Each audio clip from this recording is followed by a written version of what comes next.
আমরা ইজতেমাতে আসছি সুনামগঞ্জ থেকে, ধর্মবাসা থেকে।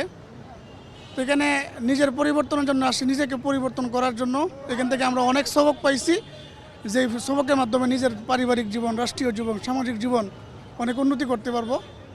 তো ইনশাল্লাহ আল্লাহর কাছে এটাই দোয়া, আল্লাহ যেন এই ইজতেমার উপলক্ষে আমাদেরকে মাফ করে এবং দেশের মধ্যে শান্তি প্রতিষ্ঠা করে এবং উম্মতি জাহানকে আল্লাহ কী করে শান্তির প্রতিষ্ঠা করে এবং দেশ এবং জনতার জন্য হুজুরা আমাদের জন্য দোয়া করছেন, দেশের জন্য দোয়া করছেন জুবাইর সাহেব, এবং আমরা শান্তি প্রত্যাশা।